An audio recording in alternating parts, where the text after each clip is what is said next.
Ladies and gentlemen, welcome to the PGA Draft Cast, brought to you by WinDailySports.com. Just a quick reminder that Win Daily Sports doesn't just cover golf. They cover the NFL, the NHL, MLB, NBA, soccer, MMA, NASCAR, you name the sport. Win Daily Sports has projection models, optimizers, articles, and our famous Discord chat to cover it all. Now, if you click the promo link below and you type in Win Big or Green, you will get 1 week free of Win Daily. And then after that, it is just $5.99 per week for all of that, including some of our betting content. Now, let's get to the PGA DraftCast, where we have proven track records with Joel, Spencer, David, and myself. Let's have some fun. Get in the chat. Make sure you subscribe to the page, and make sure you hit the like button. Let's do this snake draft. Let's do the PGA DraftCast. Let's do it right now.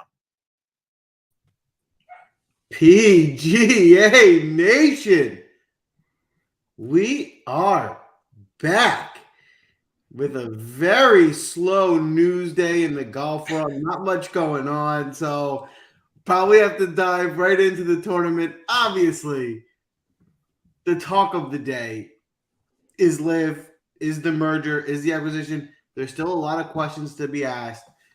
Sia and David just did a great segment right before the show. It's on YouTube.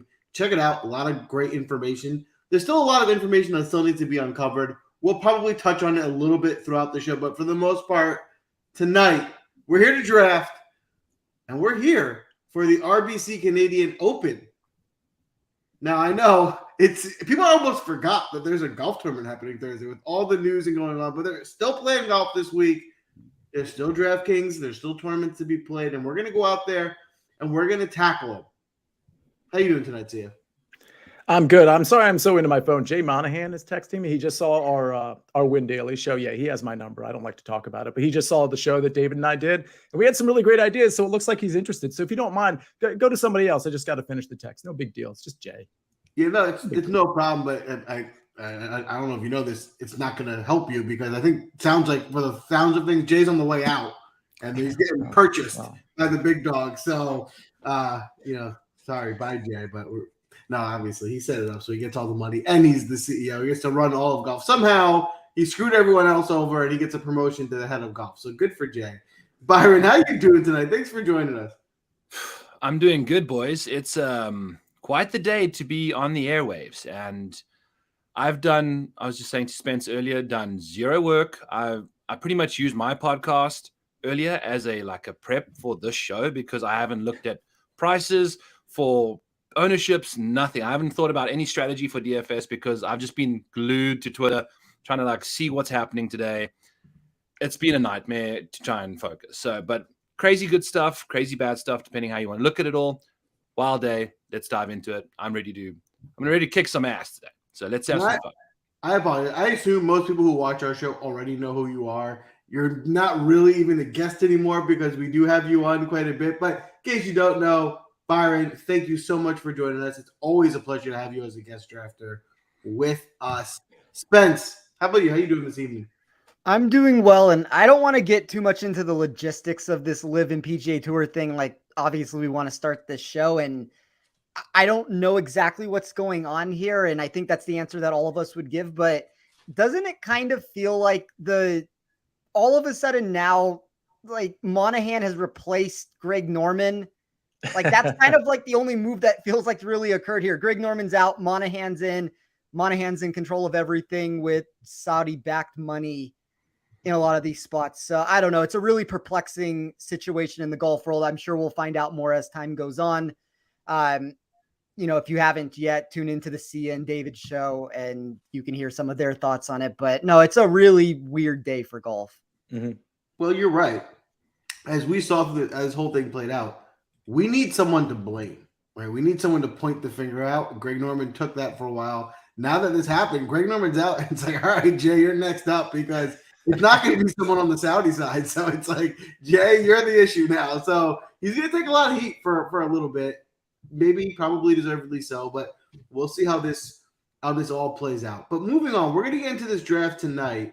Before we start drafting, we pull the board up. Spence, break it down for me. What are you looking for on the course this week?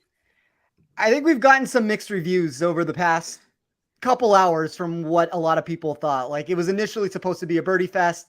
Now I'm seeing the winning score is somewhere going to be in the range of like 13 to 15 under par. I think that kind of shows that nobody really knows how this is going to play. And unfortunately for somebody like me, like the lack of unknown commodities is kind of my worst case scenario when running a model.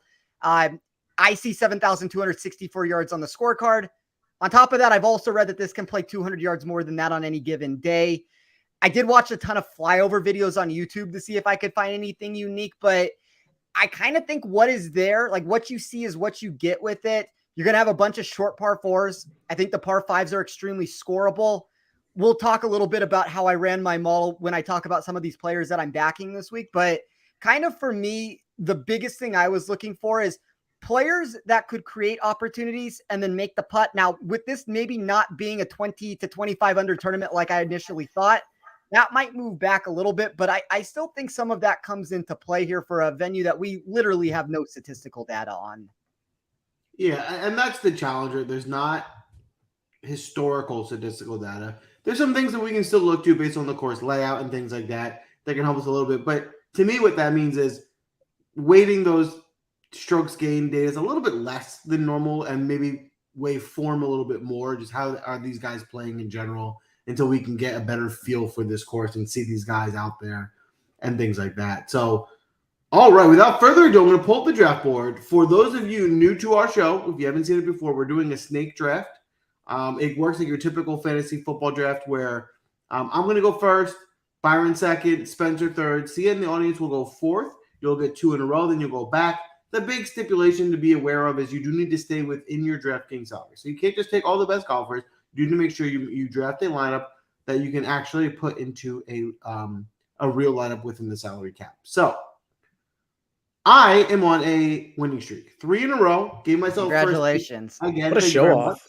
Yeah, no, I was just getting started. I have more showing off to do before I make my pick. Forgive me. Well, I will have you know that not only am I on a 3-game winning streak, I've been killing everyone over the last 3 weeks. It hasn't been close. So also, you won $150,000 in Showdown, 2 weeks ago?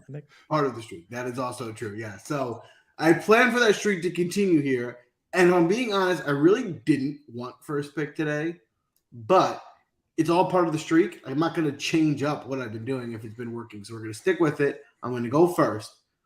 And I have a little theory behind my pick. I'm going to go with what I've been doing every week, the best player in the field, Rory McIlroy. The angle for it this week is after everything that came to light today, not only is he the best player in the field, he's probably mad, right? And I don't know if the anger is going to be a good thing or a bad thing, but where I have to imagine Rory's not happy with how he was the spokesperson for the PGA Tour over the last 2 years and how it was kind of became this whole separating thing. And he was kind of the leader behind it. And now all of a sudden everything's back to normal next year and all those guys got paid. And there's almost seems like we'll see what happens, but it seems like very little consequences to it. So I think Rory's going to come out and make a statement, and he is the best player in the field. His price is high, and you got to pay up for it. But I do think a good result is pretty safe here. So I have a question when it comes to Rory, and I always think it's fun when we all like play psychologist, right? Because like we don't really know what we're talking about. But I'm going to be Frazier. I get to be Frazier Crane. Byron, you're going to be Niles and Spencer in the most obscure reference that I promise you nobody will get from Frazier. You're going to be Dr. Tewksbury, which, of course, everybody knows was the mentor to Frazier and appeared on several episodes. So my question for myself, and then back to Byron and Spencer, is this all this news and everything that's going on, is it a net positive or a net negative for Rory's psyche? Is it a motivator or lack thereof? My take is that I'm on the other end of it. I don't think it's a net positive. I think it's a net negative. And I'm just going to leave it at that. Byron. It could be the straw that breaks his camel's back. You know, I think he wasn't necessarily – we saw how emotional he was on the course at Murfield. And I just don't – now, maybe he knew about this kind of stuff, but also he's been struggling. You know, his game hasn't been trending the way he's wanted to, and now this. So I just don't know. I'm also with you there, Frazier. I think your studies and degree there is definitely paying off. Thank you, Niles. Dr. Tewksbury, net negative or net positive as it relates to Rory McIlroy? I'll give a hot take here, and I'm not necessarily saying this is what is happening, but I wouldn't be shocked if Rory did know of the dealings that were going on here. It's really simple to say that he knew nothing. Monahan takes the blame, and all of this goes away with Rory. So maybe that explains some of the poor play, but we've seen historically from him when you put pressure on, whether that's to win the career Grand Slam or any of these situations where he is in the news for one reason or another with it, he hasn't necessarily produced. I don't know what to expect here. Like, you have 3 golfers in this $10,000 plus section that I see at 20% plus ownership. I think they all make a lot of sense for the reason why that people are playing them. I just worry about some of the back end stuff with him. It doesn't mean he doesn't come out and blitz this tournament and win it, but there's at least the downside that needs to be noted. Wow, cheap shot from Spencer as it relates to Rory's prowess under pressure. Clip that, tag Rory McIlroy. Thank you very much. Okay, Model Maniac, otherwise known as Byron. Hopefully everybody caught his show, which was right before this show every single Tuesday evening. What is that, 7 o'clock, Byron? 7 Eastern. Yep, that's 7 it. Eastern. Byron, it's your pick. Rory's gone. Let me ask you this. Would you have picked Rory if he was on the board? No, I'm out on Rory ouch. this week. Even before all of this Smack stuff. Yeah, I know.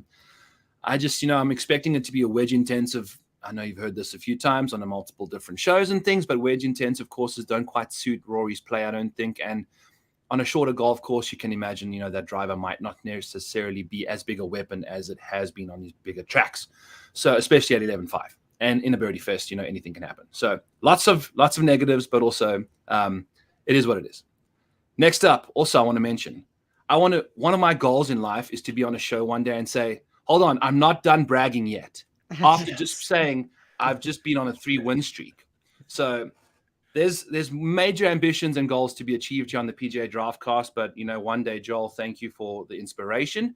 And speaking of inspiration, we're talking about a guy that has been close to winning, has been trending on the iron front very nicely.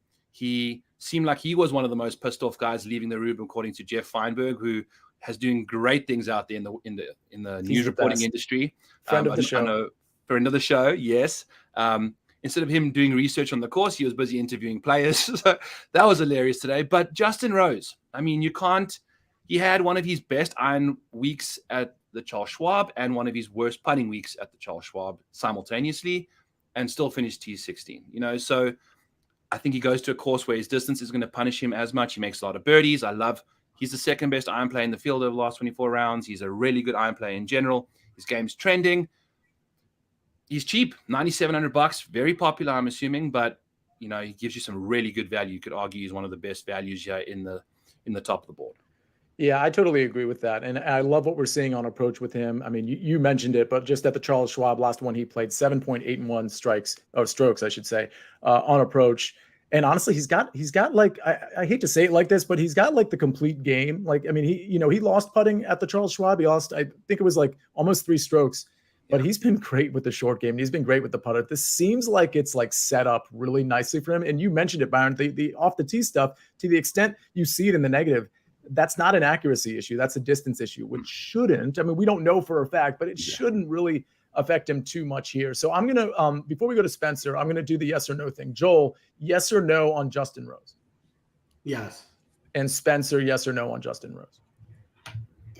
Yes. I'm not going to say no to really anybody in this like $9,000 plus section. There's maybe 1 or 2 players that I've completely removed from my player pool.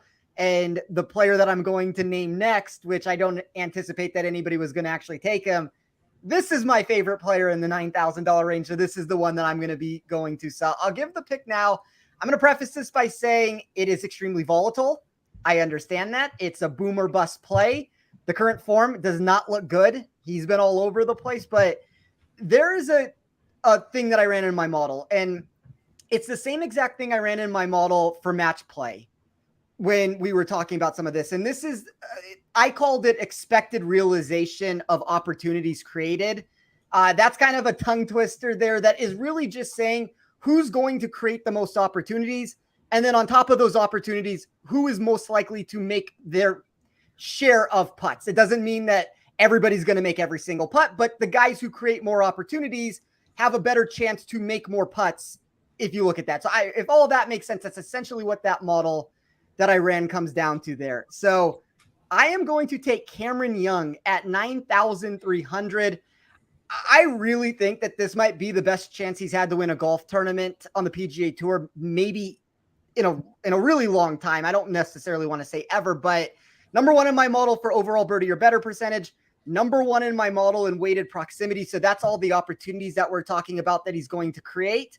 And I had him as a relatively good putter. I know it's a weird thing to say, between 5 to 15 feet here. So on this specific grass type, with the speed that I think we're going to get, I think he's going to create a lot of opportunities. I think he's going to make them at a pretty decent percentage. And then when you look at the weighted strokes gain total that I ran, second in my model there. So I'm going to bet up on the upside. I do see this trending in much more popularity than we had yesterday. Like, this was like 8% yesterday, and now I'm seeing about 20% in my model. So I know what I'm taking on here, but I do love the upside of Cameron Young. I said something really silly on the early wedge earlier today, and I said Cameron Young came up because we were talking about head-to-head matchups, and I thought it was really interesting that on FanDuel, Cameron Young was a -118 favorite to start the day over Justin Rose, of all people. And then he went up to like -142 by Showtime. And I was like, what is on DraftKings? It was a little different, but that matchup wasn't there. But I don't think Cameron Young was like that big of a favorite against whoever he was. But I was like shocked by that. But what I said on the show was, the market is respecting Cameron Young. You might be able to get him at a really good ownership leverage this week. And then I look at the ownership and I'm like, Spencer, my number is higher than yours. The number that I'm seeing is higher than yours, kind of significantly. Like, I'm looking at 25%, which honestly, it doesn't make a ton of sense to me, other than the fact that there's not a lot of superstar power here.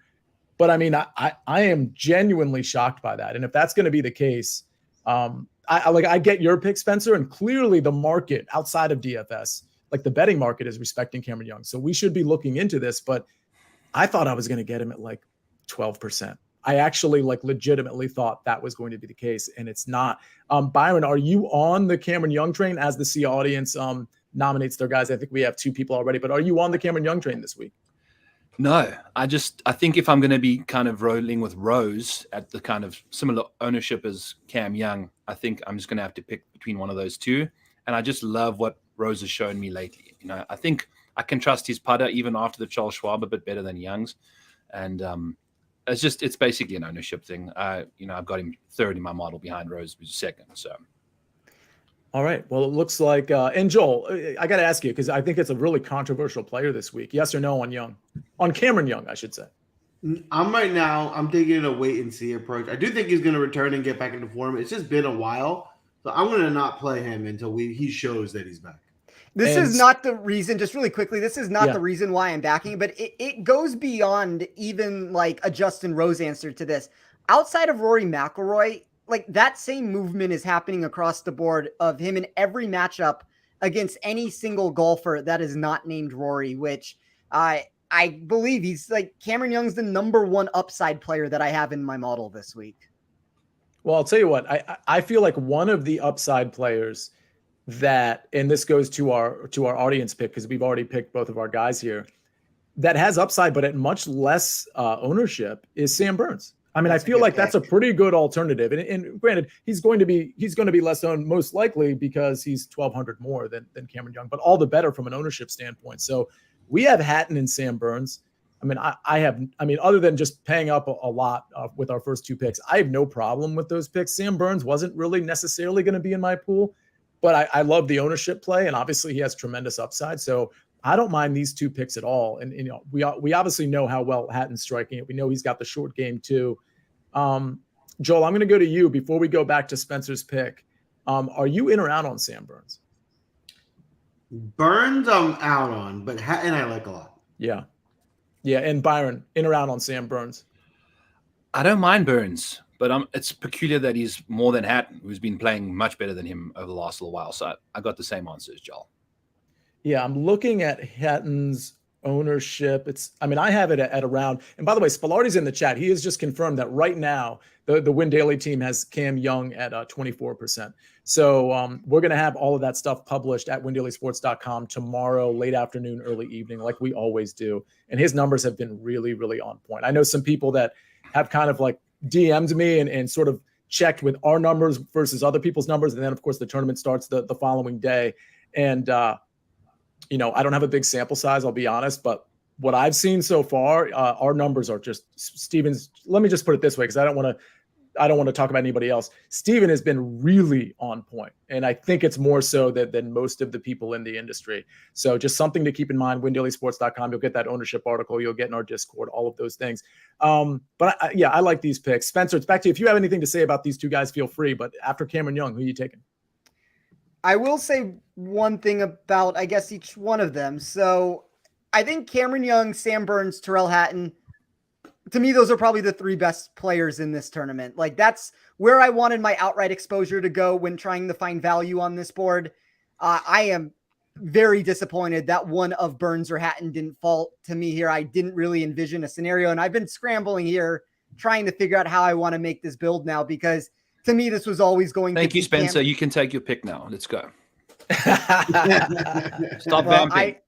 You got to filibuster these situations when you don't know who you're going to select. So credit to the audience, which I have criticized in the past, but you made Spencer squirm, and he's only on his second pick. That's not unusual, but I'm glad it was us that did it as opposed to anybody else. So good job, team, on that one. Fine. I'll keep it short. Keith Mitchell, 8,900. I don't really know where to go on this board. I'm just going to take a player that I like, and I'll figure it out from there. Okay, so it looks like you're kind of like, so far, and I don't want you to tip your hand necessarily, but this feels very bomb and gouge to me. Not really. I mean, like, from an output perspective, that's what it looks like it's going to be. But like, Mitchell to me is a golfer. Like, if I run through some of his numbers here, just very quickly, there's so much to like from the way that he scores on these particular sort of venues. Like, he's second in my model in weighted scoring. I love the total driving that he's going to bring to the table here. And, we've heard between 4 to 6 inch rough. I think he's going to be one of the more complete players from a tee to green sense. And I ran my model 60% accuracy, 40% distance. And surprisingly, by doing that, Cameron Young still graded as a top 15 total driver for me this week. So, yeah, I mean, maybe a little bit, but I'm not taking the approach of like purely a bomb and gouge mentality. Gotcha. All right. Well, model maniac, it's your pick. You got Justin Rose. Let us know if you got any particular comments on Justin Rose. But who you got next? I am going to kind of go right into the range that we all look like we have some price points at. I think we're all averaging about 7.9 or 7.7 to go. So I'm going to take someone I think is going to be quite popular, and we're all going to want in this range. And it may be someone random, but also Michael Kim at $8,000. God, I love this pick so much. Yeah. I have him as a bet that I have placed this week to win this tournament, because 2 top 10s in the last 3 starts. He's $8,000. Yapping away on Twitter. The guy's loving life. We'll see what happens. I feel like for 8K, you can get worse, and not much better. So I like Michael Kim this week. Yeah, what's good about him, the weighted tee to green stuff looks like pretty good. But if the wedge play looks really good for him too. But what I'm so impressed by with him, and by the way, he was one of my 3 outright plays. I threw in 2 long shots like for my outrights. I'll put them in Win Daily, like truly long shots. But my 3 kind of like real plays were a couple of short shots. I'll just tell you, it was Justin Rose, I believe at 18-1, Shane Lowry at 20-1, and Michael Kim at 60-1, kind of random. But I love what he's doing on the weekends. We always have these guys that we're so happy they made the cut, and then they just kind of like don't really do anything that's super helpful on Saturday and Sunday. Well, Kim may not be that guy, but he also may be that guy, because the finishing positions, what he's doing on the weekend is like really strong. 2 top 10s over his last handful, 3 or 4 tournaments. And these are like good tournaments, like decent fields too. So I think Michael Kim is a great pick. I'm a fan of that. Joel, we're going back to you. Any comments on Michael Kim? No, I agree with you. My only concern with Michael Kim is that 8K depends. Like, a lot of my lineups are very stars and scrubs, so it's sometimes hard to fit that kind of 8K range in there. But I think he's a great value at that price. I do like his upside. Love it. Yeah. All right. And with that being said, I just tipped my hand of where I'm going. I'm obviously going stars and scrubs. So the guy I wanted to fall to me did, which I'm super happy about. So I'm going to go ahead and take Corey Connors here. I really like Corey Connors this week. I think he takes this tournament. You know, he's a Canadian. One, he's just playing great golf right now, and he's in great form. I think he has a little bit more motivation to want to win the Canadian Open. And it sounds like this is a really good spot for him to make a run at it in the form that he's in at 9,800. I think he can, go as far as winning the whole tournament. So I'll start there. And now, obviously, I got to kind of balance this out as I got two pretty high-priced tickets in my lineup. So with my next pick, I'm going to go ahead and take Chez Reavie. For a value play in this field, he's been playing well of recently. I like his form. I would have preferred Chez a little bit cheaper, but I'm okay with the 7,100 price tag here as my first way of kind of rounding out this stars and scrubs roster. I actually like both of those picks. I hadn't really considered either of them, to be honest. I've only built a handful of lineups, and I hand built. Corey Connors is really interesting to me because I feel like, once you play, and Byron, I want to get your opinion here before we get to your pick. I feel like there's certain guys that once you play them like a few times, you're just kind of like, it kind of gets old and you're like, I'm just kind of like, I'm signing off for now. And then if he pops again, I'll be on him again. For some reason, I feel like Corey Connors sort of falls into that mold. And when he's in this field, whereas maybe 3 weeks ago, we would have been like, oh, Corey Connors, really like him.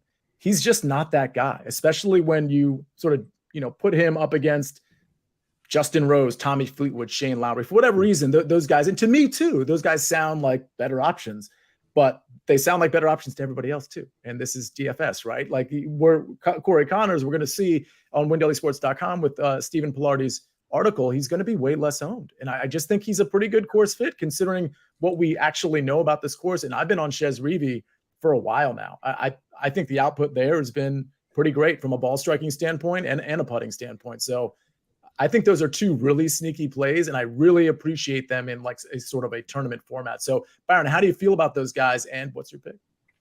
I've got Chez to win this thing at 180 to 1. No, I just threw it out there. Let's go. 180 to 1 is like, why the heck not? He does. I'm doing it too. I will put like $2 on it just so I can celebrate with. All you got to do is like a very cheap Chez, a little cheese at box guy. Spencer mentioned earlier about that massive 5-word phrase that he double barreled together there. It's basically like build your own PGA Tour player. If you think of how perfect Chez's game like fits us, accuracy, his irons have been great, and he's been putting lights out. Like, don't worry about anything else. Like, those are the three things, like the 3 stepping stones you need to make a birdie, and he's been doing all of that stuff really well. So $7,100, Joel. I was literally eyeing out Chez instead of Michael Kim earlier. So you sniped my guy. And then Corey Connors, what's not to like in Canada? He plays well on these short courses. He's like the second best driver in this field when you take courses less than 7,200 yards. So, the ball striking, the putting, the around the green plays all been trending nicely for him too. Love all of that stuff. Ludwig Ardberg, the $300 guy that is kind of heavily priced for a rookie. I think he's the number 1 PGA Tour U guy.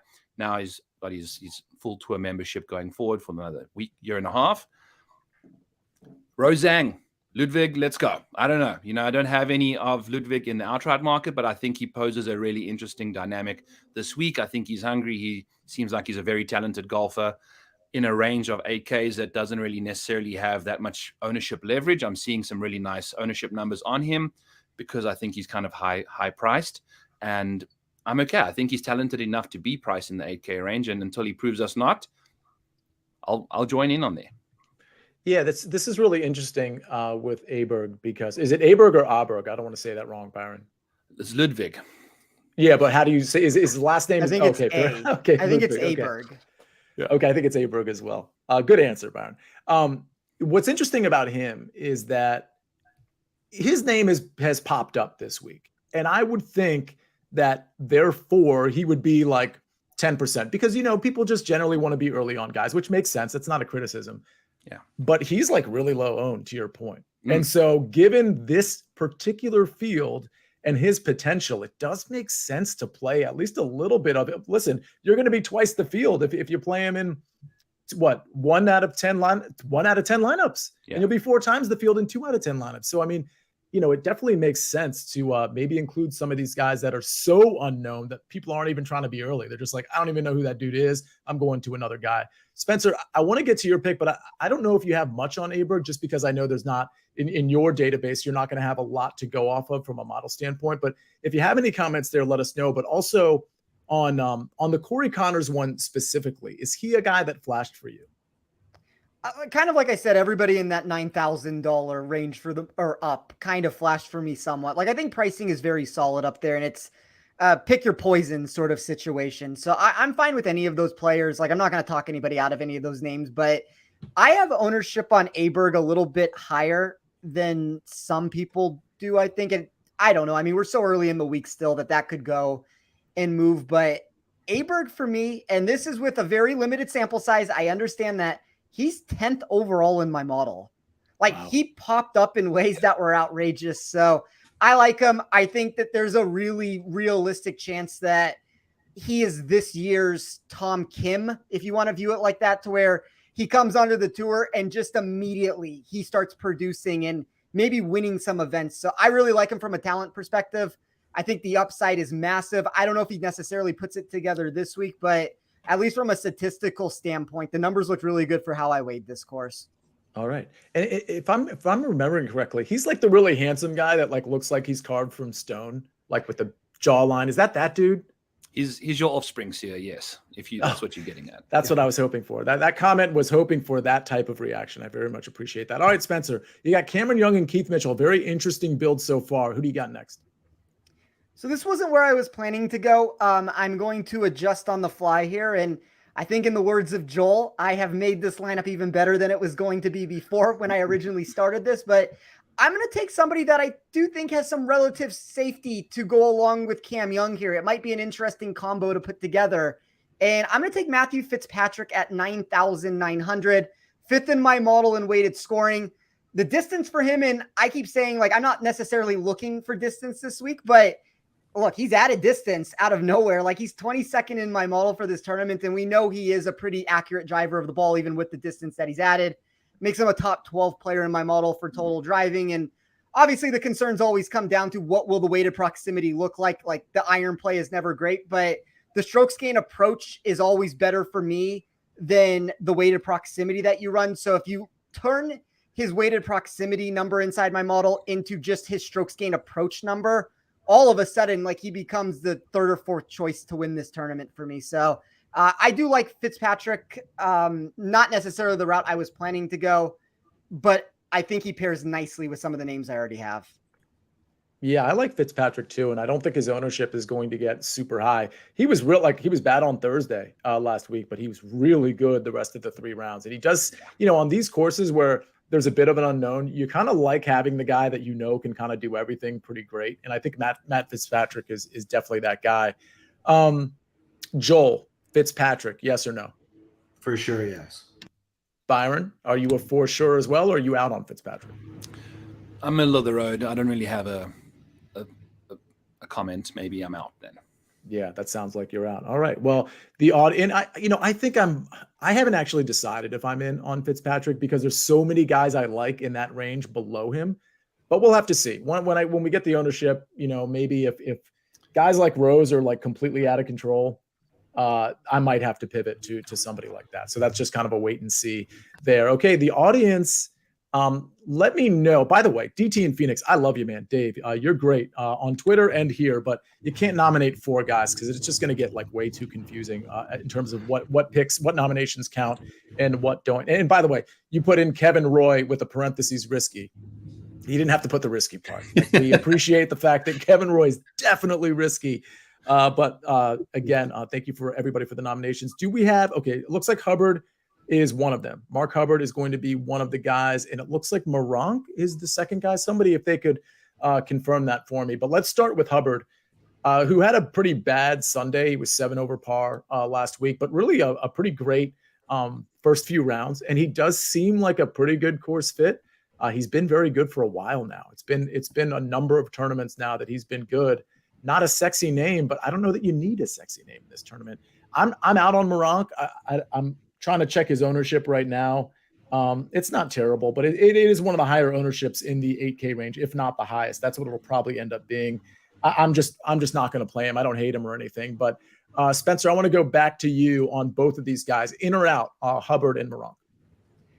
Hubbard is too cheap.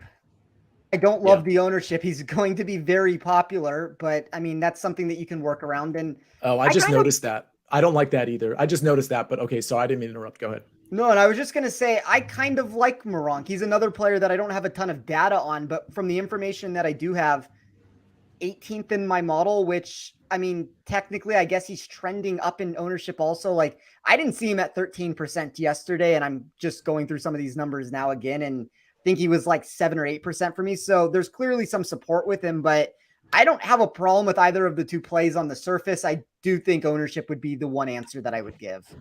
And Byron, I'm going to get your opinion on both of these guys as well, Hubbard and Meronk, before we get to Spencer's pick.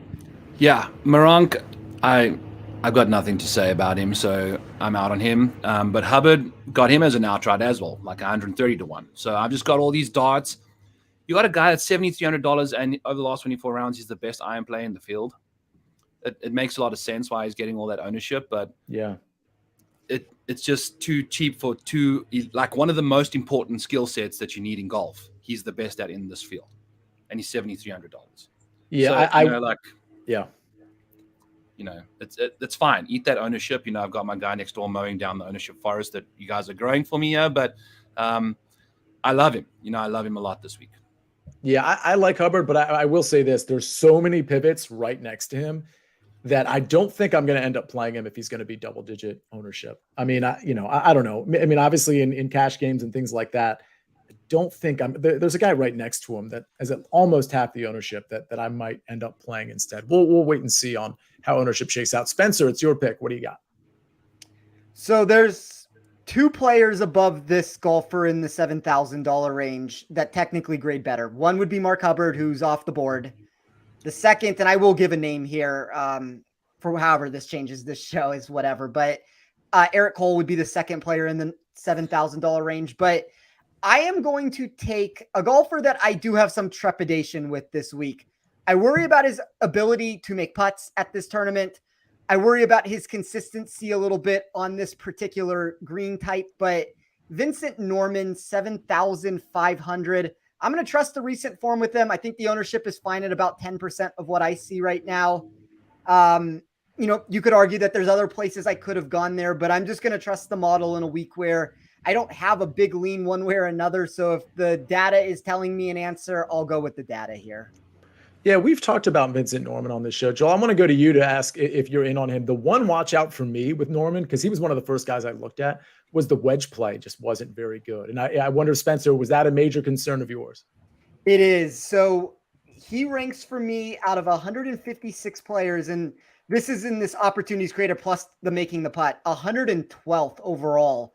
So not a good putter, not some great numbers from the wedge distances. I worry about that a little bit, if I'm being honest here.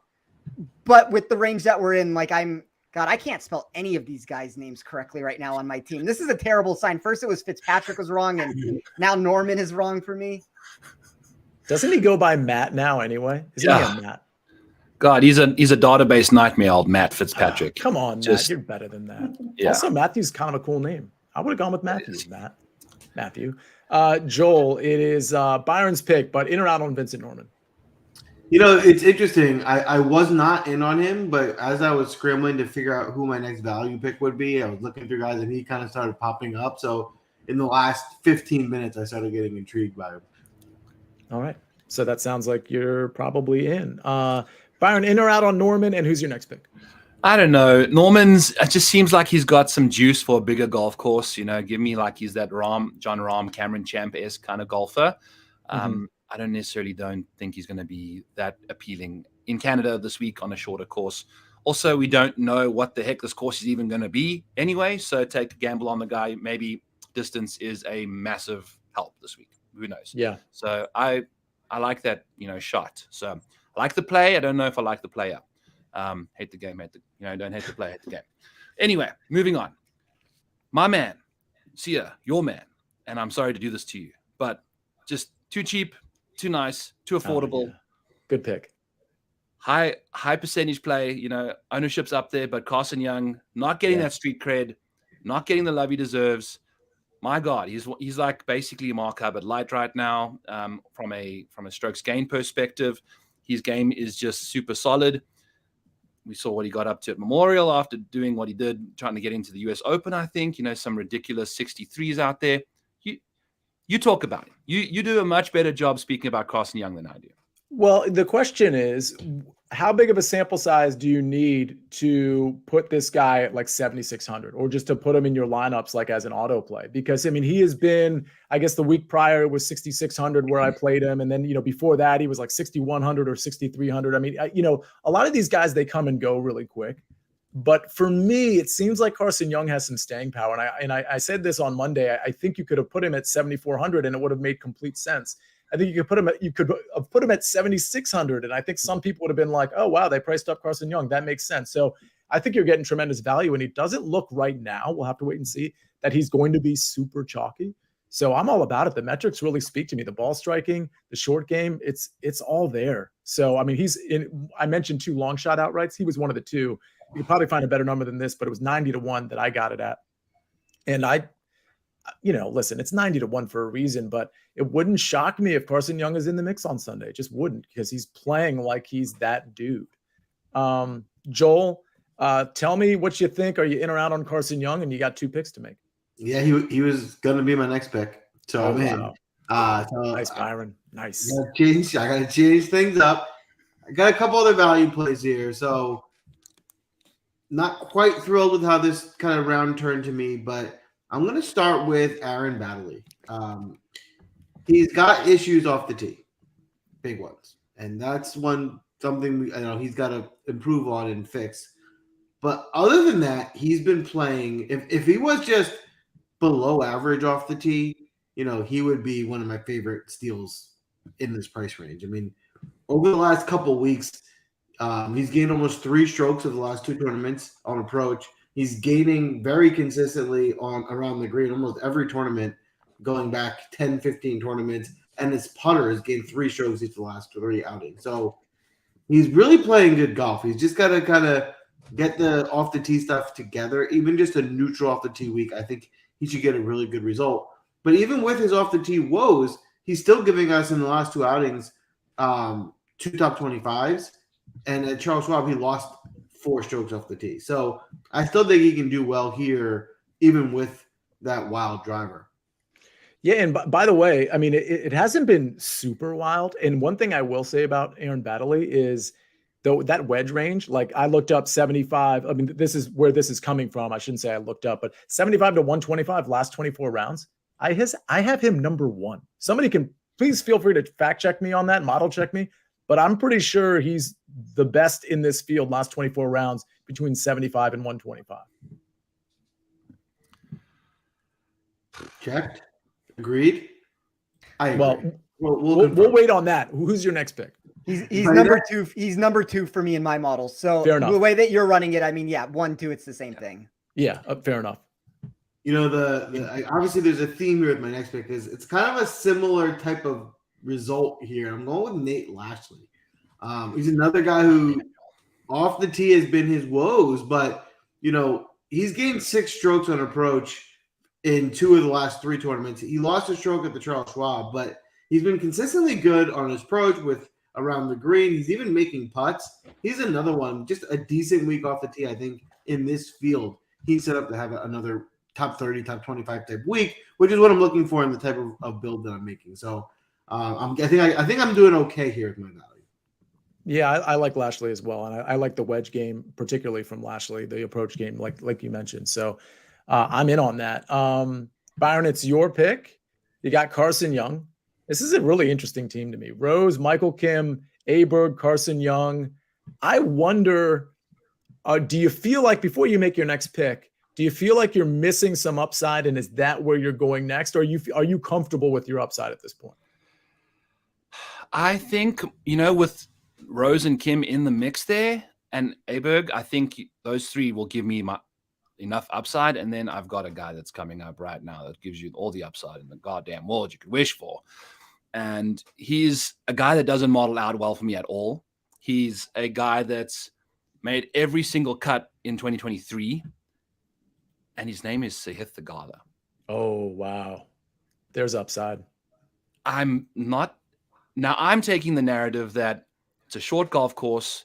We've seen what he can do with that little stinger 2-iron that he has, that hybrid 17 degree. Just scoot that thing out there, 270, 260 every time. Keep it in the fairway. And he is the best wedge player on tour. So he, about 15% of the time, hits his wedges inside of 6 feet. And that's more than enough to convince me that he's going to be an upside player this week at $9,200. And I'm building a monstrously balanced lineup here. So if Sia's, kind of got that king for that balanced lineup this week, I think I'm doing my best to woo him. So I'm curious as to what your guys' thoughts are there. Yeah, I'll say this. I have Rose over Theegala in a matchup at minus 130, but that really shouldn't shock anybody. But what I would say about that is that I think they have, to me, the way I see it, I think they have equal upside. But I just think from a range of outcome standpoint, Theegala could crash and burn maybe a few more times than Justin Rose. And that's sort of why I took that particular matchup. But I think Theegala is a great play. I'm big on that. Spencer, what are your thoughts on Sahith? I'm probably out this week. All right.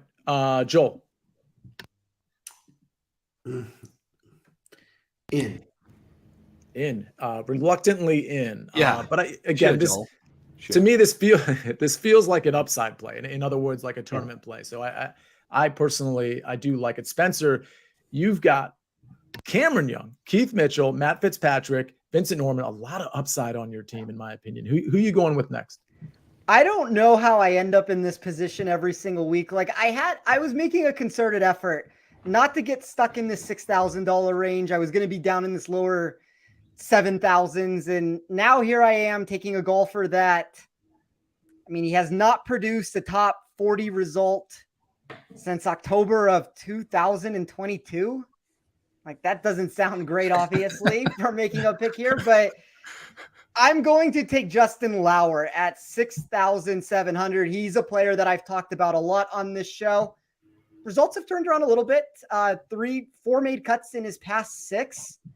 I think the putting looks really good, but you kind of got a spike from him with his approach play for a little bit. Extremely boom or bust here. Like, he's the type of golfer to where I do think he has legitimate potential to top 20 this tournament, but he might also come in dead last place. So at sub 1%, I don't know. This is the spot I put myself in every week. Last week it was Jason Duffner. This week it's Lauer. Lauer was definitely a subject of conversation a couple weeks ago, and last week I think as well. I know David Bileski was kind of noticing some good approach form from him. He's not in my pool, but I'm curious, Byron. Any thoughts on Lauer? I don't know how much you're dipping into the 6K range, but to the extent you are, would he sort of be on a short list? Yeah, because he's one of those guys that just kind of pops, but that approach play has been moving in the right direction. And it's so weird because if you're doing the last 24, not so much, but last 12, then things start looking better or whatever. So I don't mind Lauer at all. And Joel, let me ask you, as we wait for nominations, it looks like a couple people have been nominated, but we need more nominations. And if we have 2 guys already, go ahead and put it in the chat, somebody for me. But Joel, the 6K range looks pretty bad to me. Are you you do the, I know for Showdown, you do the 150 max stuff, but when you're doing full tournament, you also enter the MMEs, right? Sometimes, not every week. I probably won't this week. If you were to this week, would you have more than a few 6K players, or would you try to stay away from that range altogether? Yeah, it's a good question. So one of the big things with doing the 150 max is it's almost more important to make sure you, in your player pool, that you, as much as you can, don't miss, as it is that you get all the right guys. Because what happens, the more misses you have, the more that's just going to make you're losing lineups, right? Because you have to have 6 out of 6 guys. And so if you end up having 15 or 20% of someone that misses the cut, that's 15 to 20% of your lineups that are dead. So I'd rather be a little bit more conservative and just have a lot of guys that are cut makers that have that potential and try and avoid as much as I can. Because once you get to 10 guys missing the cut, your MME is kind of toast because it's hard to have 6 out of 6 that way. So With that being said, if I do go dip down to the 6K range, it's usually no more than 3, maybe 1 or 2 guys that I have my eye on, and I really try to limit that exposure. With that said, we, the audience, and I really mean you left us we got 2 more picks in 6,700. This is not the spot we want to be in for this particular tournament. So I'm going to have to next time. Life. Yeah, right. Next time I'm going to have to exert my veto power on some of these because I would have liked to have been in that low 7K range at this point. But do we have Kevin Tway? I'm going to go ahead and back that from Brent Harris. How much is he? So how much do we have left once Kevin Tway is in there? 68. All right, 6,800. So if we haven't already, let's nominate a 6,800 guy. I have one that I kind of like. Actually, I have 2 or 3 or 4 that I kind of like. I'm going to wait for a nomination. I'll tell you, I think Adam Long is live. I think Marty Dow is live. I think EVR is crazy, but also live. So if anybody wants to back any of those picks, type it in the chat, and that'll be our last player. Kevin Tway. Does anybody have an opinion on Kevin Tway? No.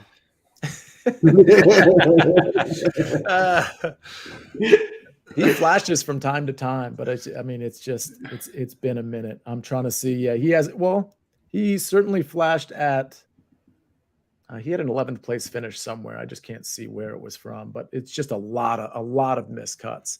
All right, so we don't have a second nomination. Thorbjornsen, I believe, is too expensive, right, guys? Yeah. Okay, so I'll go. Oh, EVR. Okay, Badger DFS. Thank you for saving the team. Poor form. We have a lot of people watching. Have you hit the like button? But guys, you got and girls, you got to be ready, man. You got to be ready. When we get down to this is partly because we were at the 6,700 range and people didn't know what to do. So let's have some foresight next time. EVR, listen, it could happen. I looked at some things that I thought were like decent. I assume nobody has an opinion on EVR. Nobody's playing EVR. Am I right? Well, I'll say this. I like EVR better than Tway. A quick fun story on that is I got a Tway card in Rainmakers. I got him for $1 at the beginning of the season. Try and guess what my return on investment is on Kevin Tway this year. 1 cent. Negative $1. Oh no. Hasn't won me anything, so I don't think I'm going to be playing much. I'll say this about EVR. He was really bad at the Charles Schwab Challenge. He lost 6.34 strokes on approach, and he lost another 1.5 on off the tee. But prior to that, he had gained on approach in 4 measured events in a row. The short game has been horrific, but I'm just saying, if you're going to take a stab at somebody in this field, there's probably worse guys to take a stab on. And we've seen EVR be good before. It's just been a minute, but I do like what I'm seeing from the approach game. And the putter has been bad, but it hasn't been awful. He's a loser with the putter, but it's not like he's losing, multiple strokes. It's usually like a little bit here, a little bit there. So I think he could pop. All right, Spencer, last pick. Who is it? I'm going to go with what the chat was saying that they wanted to do with my selection, even though they couldn't afford it, and I can here. So I'm going to take Michael Thorbjornsen at, right. It's one of those situations, you guys, where I don't have any data on him. It's not the Aberg spot to where I look at my model and there's a lot that's coming out. There's not a ton I can find. You can really find, he went to the Dubai Desert Classic. He performed there. He's giving you a top 20 on the PGA Tour last season. He's a 21-year-old kid that I don't really think we know what he is from a talent standpoint. Massive ceiling, junior in college. I would think that we get to this time next year and how Aberg received his tour card as being the number 1 player. I would guess that Thorbjornsen will probably be the guy who receives it next year if everything trends in the right direction for him. So I'll bet on the unknowns here and cross my fingers and hope for the best, because there's not a ton in that mid 7,000s that I was super eager to get to. All right. Yeah, I don't mind the pick. I'm not playing him. But I'm always going to appreciate the unknown factor of a guy with high potential. Byron, you kind of smiled when he made that pick. So I know it's your pick, but is he somebody that you're considering as well? Yeah, it's interesting because it's these unknown guys out of college, right? And it's funny because he's almost $1,000 cheaper than Aberg, but I'm seeing him as more expensive, right? Or more owned, should I say, which is just it's just funny how a price depends on a person's ownership, and these, you could argue Aberg's a better player than Sven, or that Michael guy. That's a tongue twister for someone that hasn't said it too many times. But yeah, it's an interesting pick. I like the upside out of both these college dudes, so they're going to be interesting to watch this week. Absolutely. All right, Maniac. You got Sahith Theegala, but who is your last guy in? I'm just stacking my whole roster with guys I have outrights on. I've got this dude at like an outright at 125 to 1. It's a Bomb City kind of roster I'm rolling out here. He is one of the better players when it comes to easy golf course scoring. The guy's like 13th or 15th on easy scoring, and then weighted good shots. So when you take all these different proximities across the board here that I expected for this course, to gain over half a stroke on a single shot is a good shot. And this guy's 10th in the field. So he's going to be putting himself in some really good spots for birdie opportunities. He's missed a lot of cuts recently in elevated events and had top 23, 3rd, 19th, 14th, 2nd in some other non-elevated events. And his name is Brandon Wu. $7,500. So I like him in like easier events. Yeah, I think I kind of like that. I think there's some upside there. And it's interesting, Joel, because you have 7,100 left, and I'm pretty sure, and I'm not looking at the pricing right now, forgive me, but I'm pretty sure you could take the other Woo if you wanted to. But anyway, Spencer, I want to go to you before we get to Joel's final pick. And then, of course, we're going to do the first round leaders real quick before we get out of here. But any thoughts on Brandon Wu? He hasn't really come up from what I've seen in any of the content that I've read or reviewed or listened to, whatever. Is he a guy that should be on our radar? I'm not going to play him. He has great overall birdie or better percentage, great weighted scoring inside my model. I do worry about his ability to make those putts. Like he's 44th overall. You can take that for what it's worth. Like he's not a guy that's some massive fade candidate for me, but I'm not necessarily rushing out to play him, I guess, but I'll trust Byron on that. All right. Well, I know who definitely trusts Byron is Dave. DT in Phoenix says, I like Byron's team. And prior to that, EVR ? LOL. That just like makes me chuckle to myself. Joel, all right, you got 7,100 left. Brian Harman is not in this tournament. So who are you taking with your last pick? You made a good point. The other Woo, Dylan Woo, was one of my finalists for the pick. He's not the pick, but it was between him and the guy I'm going to take, which is Andrew Novak. So I didn't plan for it to go this way, but the way it broke out, I ended up taking 2 great drivers, my first 2 picks, and then I ended up with 4 very, very questionable drivers filling it out. So that wasn't by design. That just happened to be how it worked out. Hopefully, the course is forgiving on drivers, and then I think if that's the case, then I really love the upside of my team. Yeah, Novak, A, looks good with the wedge game, and B, if you just look at the overall approach, it's been really good. He loses a little bit off the tee, but doesn't seem to be a huge concern. Short game isn't terrible. I think there's some upside there at that price. And we've seen him pop on leaderboards before. I'm going to do, before we pull this screen down, I'm going to do a yes or no on Andrew Novak. Byron, I'm starting with you. Yes or no? Yes. Full send. Let's go. Full send, he says. Spencer, yes or no? Yes. All right.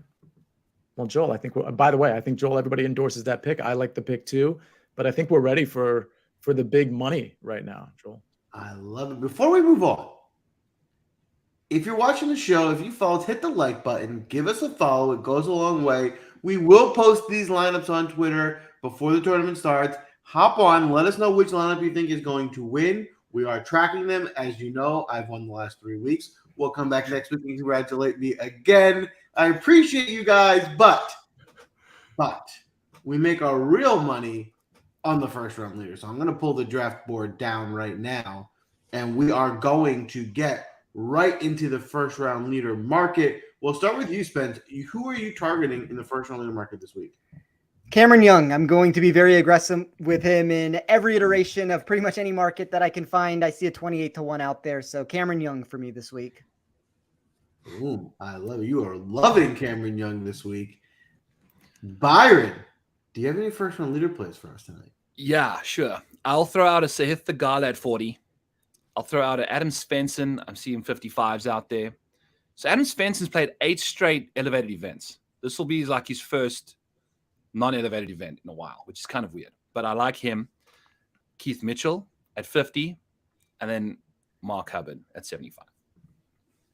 I love it. I got just a couple for you as well. My long shot Hail Mary of the day is going to be Callum Tarrant at 100-1. He popped a little bit earlier. He popped a few weeks ago in the first round. I like his game. I think this could be a good spot for 100-1 Hail Mary shot to take. I also got to get some exposure to a Canadian in the first round leader market at the Canadian Open. I want to go with Adam Hadwin at 60-1. And my favorite first round leader play of the week on my roster, Corey Connors at 35-1. All right. Sia, please do enlighten us. Where am I bringing my mortgage money, my rent money, and who am I putting it on for Thursday? Yeah, don't forget, you can get cash forwarded on your credit card too, advanced, if you will. So just something to think about, because you can just replenish that right away once you hit the first round leader, who of course is going to be Justin Rose at 35-1 or Tommy Fleetwood at 35-1. A couple long shots to give you before I get to the super lock, obvious first round leader at the RBC Canadian Open on Thursday. It's only Tuesday now, I'm predicting the future here, but a couple more before I get to that guy. Ben Martin and Carson Young at 75-1. And I'll throw in a super big long shot just in case you want to sprinkle. Like, listen, the Ben Martin, Carson Young, those are just sprinkle plays, but Patton Kizzire is also a sprinkle play. Easy course, birdie in bunches. He's a guy that can just flash, not for 4 rounds, but for 1. But the guy, your guy, who's going to be the first round leader at the RBC Canadian Open, 66-1 in some places. I think he's down to maybe 50-1 in other places. Eric Cole. He is going to be the family's first round leader at the RBC Canadian Open. You're welcome. It's that easy. It's really that simple. You put it in, you get Eric Cole, all of a sudden you have much more money on Thursday night. And that's, and you don't even have to pay for these picks. You can watch this show for free, get that play, put it in, and then you're rich. So that's what Sia does. He's just making the world a more wealthy place. That's right. And if I'm just investing. If we all do that, we can then just buy the PGA Tour back for ourselves. Wow. And we're solving problems. See, that's the thing. I didn't, Byron. So I didn't want to I didn't want to do the big reveal, but that's kind of what we are trying to get at with all this first round leader money. So, I mean, I don't mind that you spoiled it, because I kind of want to inspire people to really unload on the first round leader so that we can all collectively just buy the PGA Tour ourselves. Yeah, it's a great idea. Well, there you have it, folks. Byron, big thank you for coming on tonight, guest drafting with us. I'm sorry for the beatdown I'm going to put on you, but you did a great job with your picks and your explanation of them. Good luck this week. Byron, anything else you'll be putting out this week before we wrap up?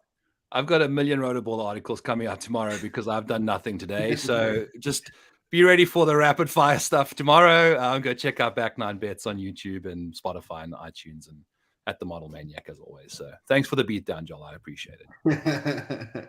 My pleasure. As always, it's a pleasure drafting with you guys this week. We'll be back next week with the big one, the U.S. Open Major Championship. It's going to be a great draft, and I'm sure there'll be more drama and news for us to recap throughout the week. Good luck this week, everyone. See you next week. See, did I forget anything?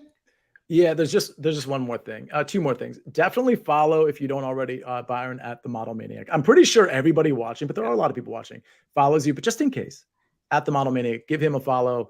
Spencer and Byron do a ton of stuff at, of course, Rotoballer, but they've got some stuff, or particularly Spencer over at Win Daily too. He kind of frequents our Discord here and there, but there is one very important thing I forgot to say. Joel, do you know what it is? Reading? Spencer? I'll let you tell me. Byron? Yes, let's go. You say it. Say it with conviction. Sport.